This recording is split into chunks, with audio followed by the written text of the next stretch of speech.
Everybody, welcome to Drive Through Review 436. Today we're going to talk about the third edition of Fury of Dracula. This is just releasing now from Fantasy Flight Games, and it had an original release from Games Workshop, and then another edition I think just from Fantasy Flight, and then now this third edition which changes some rules.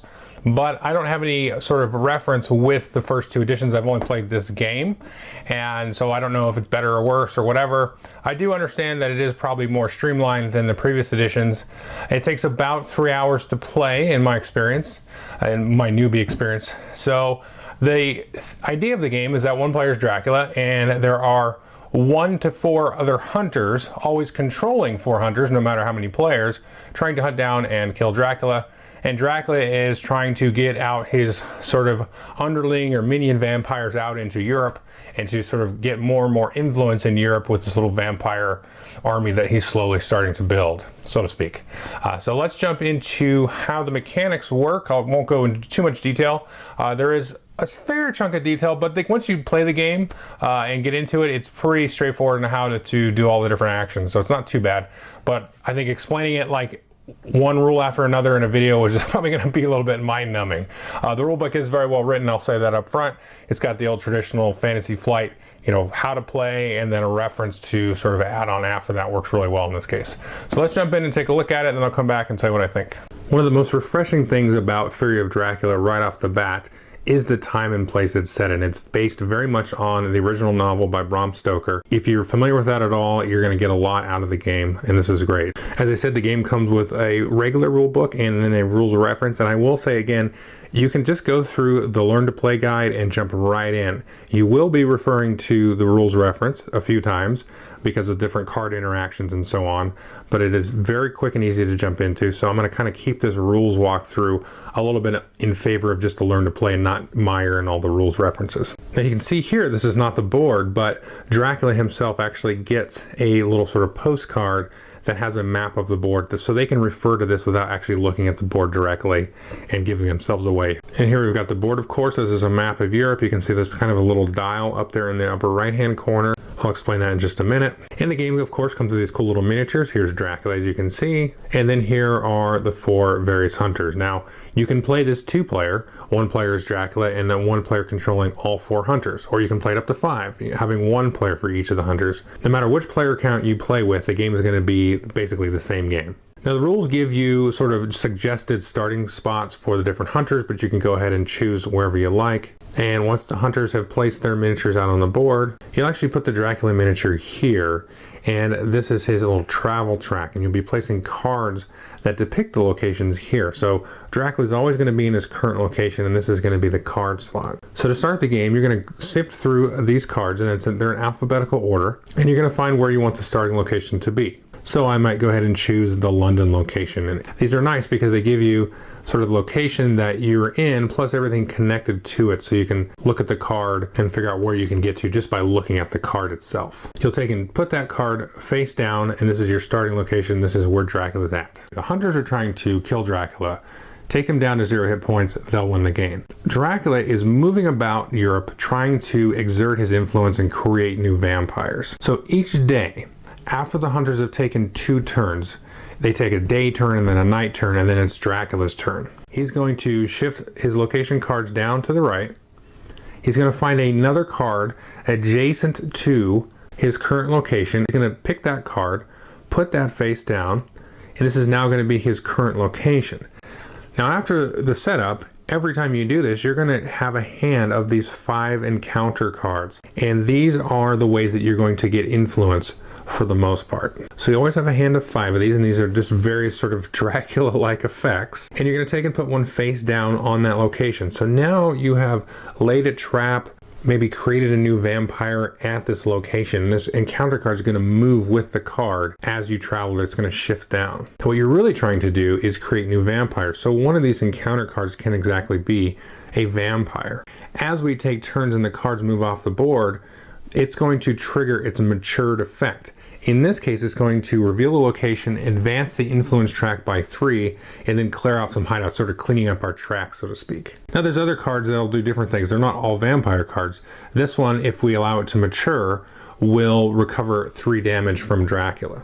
So there's a whole mess of cards you can put down here. Now in terms of the influence, this is what Dracula's trying to get to on the board, is you can see here 13 influence. So as Dracula gets new vampires, does different effects, and even defeats hunters, they're also going to get 2 or more influence depending on how late of the game it is every time they defeat a hunter. So if Dracula ever gets us up to 13, he wins the game. So let me pause here before I jump into how the hunters work, because this really is my favorite part of the game, is the Dracula movement and the setting up these traps, these encounters, and trying to create the vampires. A lot of these other style of games, Scotland Yard or Letters of Whitechapel or Spectre Ops and several others, you're just kind of evading. You're not really having any goals or anything in mind, and you're not really able to, most of the time, do anything back to the people that are trying to hunt you. That's not the case here. You're very proactive, very antagonist, setting traps.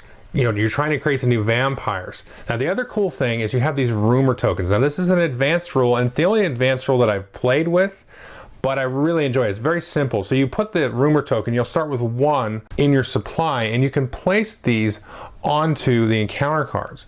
Now, what you really want to do is place these on a vampire encounter card, and if you mature that, you get a +3 influence if that card matures. However, you don't have to put it on there. You could just put it on there to throw off the hunters. And that's friggin' awesome. I love that. It reminds me a lot of Netrunner if you're playing the corporation, where you're kind of throwing ice down and trying to, you know, sucker them into going after different locations.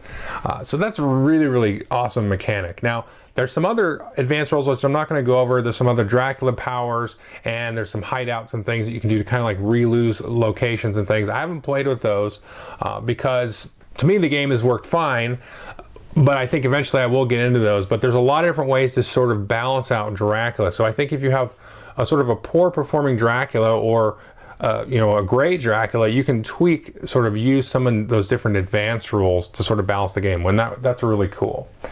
So let's jump into now what the hunters are doing. Now we can see here the time track. So as the hunters take their turns, each hunter will act in order in the day, and then we'll check to see if they found Dracula. We'll go to the night phase, and then you'll have combat in between day and night and day. Now if it ever rotates around for a full week and then goes back to Monday, you're going to add 1 of these despair tokens on this little sun. So every time you go do a week, you're going to add a new despair token. And as you add these, you're going to get, as Dracula, a little bit of a buff into the amount of influence that you gain. So as the hunters, you don't really want to spend too much time jumping around getting items and things. You want to really be proactive in attacking Dracula. And here's Dracula's character card. You can see he's got 15 hit points. Once you unlock the Fury of Dracula, after having all 3 despair tokens on there, then you're really going to start accruing influence. Every time you're in a city, you're going to bump up the influence by 3, which is a ton. Now here are the 4 sheets for the hunters. You can see there's a 1, 2, 3, and a 4, and that's because the hunters have to act in this order every turn. You always start with Lord Godalming and end with Mina Harker. And that's definitely by design, because you can see here Mina Harker has a psychic bond with Dracula. This allows her to, if she's in a city with somebody else, to ask Dracula if he's in the same general region as them. So what can a hunter do on their turn? Well, each time in the day and the night, you get 1 action. So you can move, search, reserve a ticket, do whatever.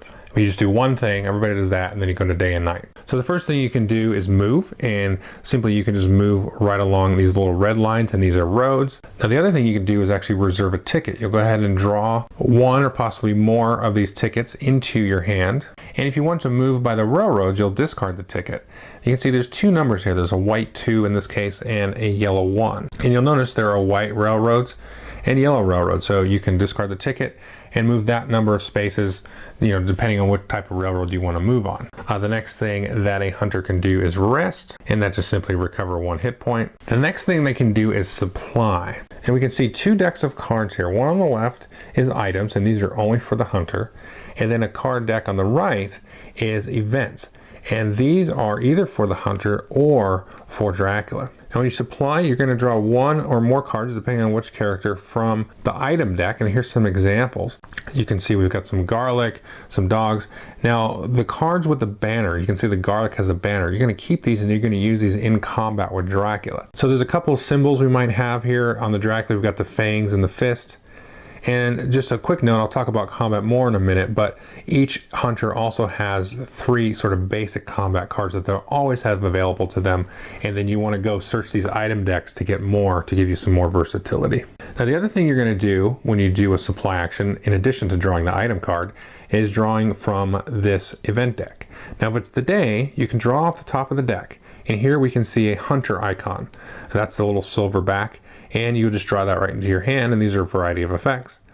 Now if it was a Dracula event card and it was the day, we would just go ahead and discard the top card, forcing us to kind of dig through and get to those good events. Now if it's night, you're actually going to draw the bottom card of the deck.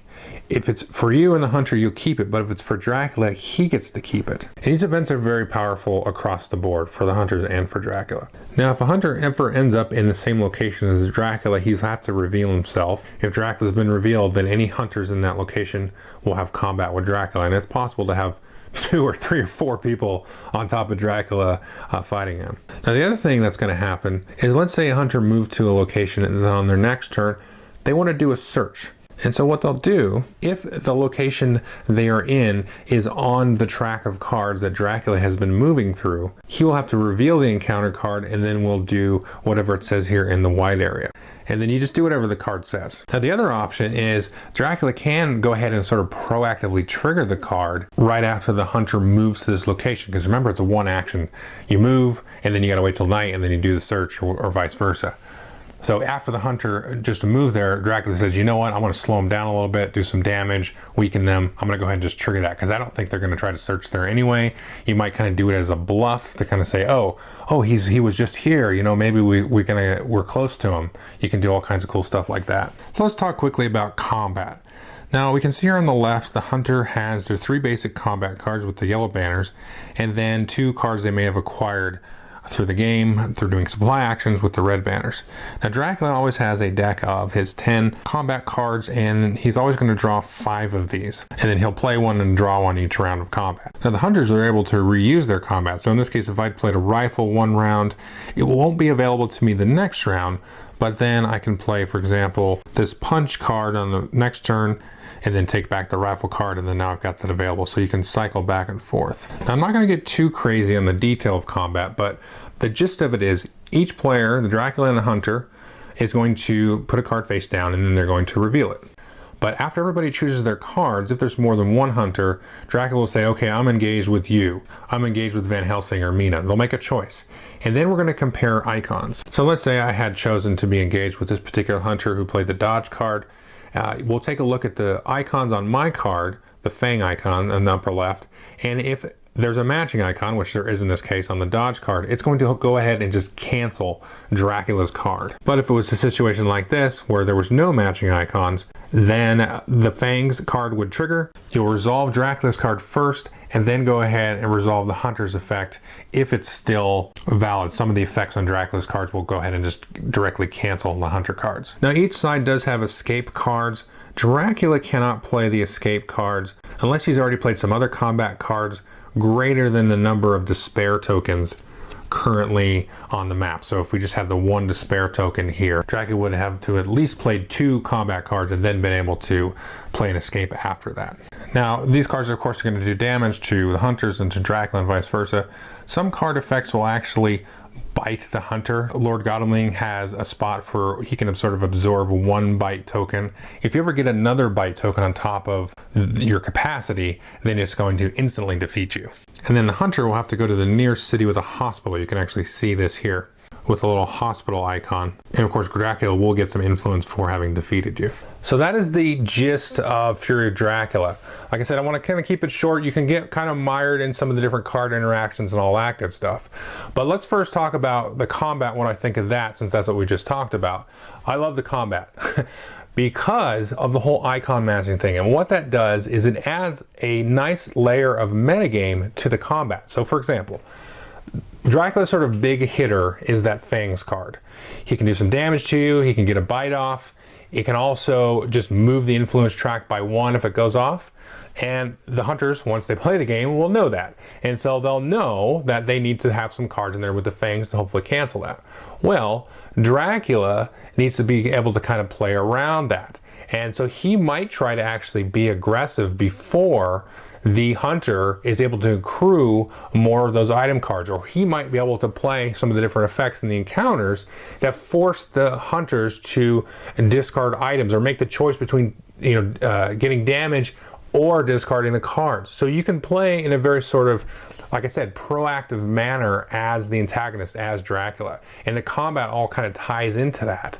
Well, that whole sort of mind game is, kind of doubles down, because then like, okay, I know that you think I'm going to play the dodge, so I'm not going to play the dodge, and I'm like, maybe I'll play the fangs anyway, and then I'll try to get it off. So okay, I know you played the dodge now, so I played like a bats or something, and then I'm going to play the fangs on the second time. So this is a whole kind of Fezzik example, if you remember Princess Bride, where you're trying to moving the poison in front of the other player.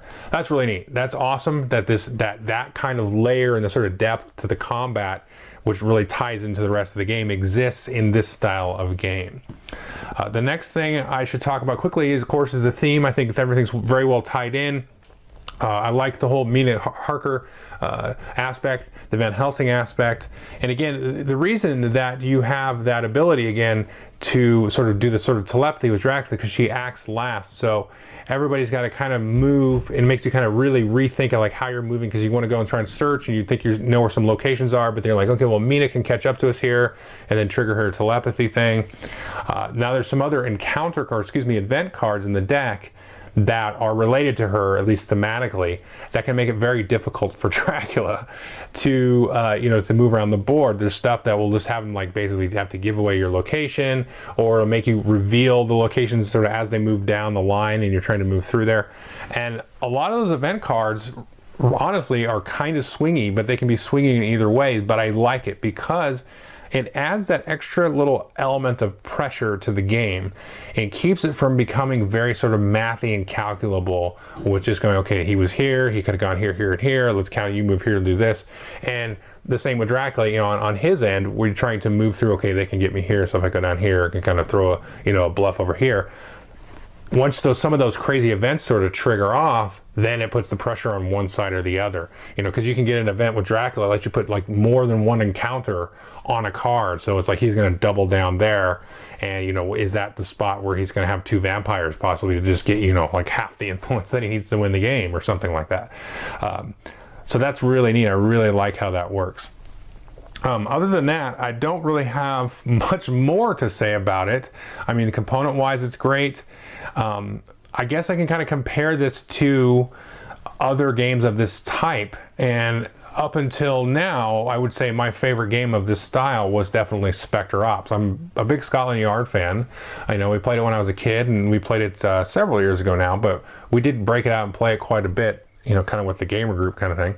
And really enjoyed that. And I like the sort of cat and mouse mono, multi-mono, or just one-on-one. It's really cool and a very different style of game than most games that are out there. There's not a ton of this style of game, but I gotta say, I think this has probably replaced Spectre Ops for me. It's kind of like short-lived, because Spectre Ops came out at the beginning of the year, and I'm like, made it kind of high up on my top 100, but that game probably still has a place in my collection. You can get it for a cheaper price, first of all, and there is different kind of game modes with that one.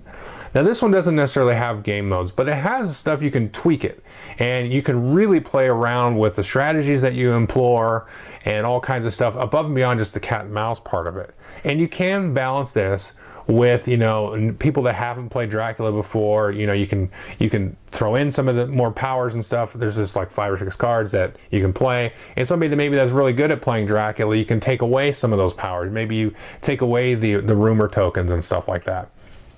So you can still kind of tweak this, but just because Dracula can be so proactive, and he's such like just not a faceless being in this, where it's just like, that's the bad guy, we've got to find him. It's very cool that way, and it probably lends this more closely to Letters of Whitechapel, but that's sort of like just, again, mostly cat and mouse. All of the bluffing and stuff is just based on the spatial elements, where this is directly towards attacking, hindering, slowing down, doing damage to the hunters themselves. And I like this theme frankly better than Letters from Whitechapel.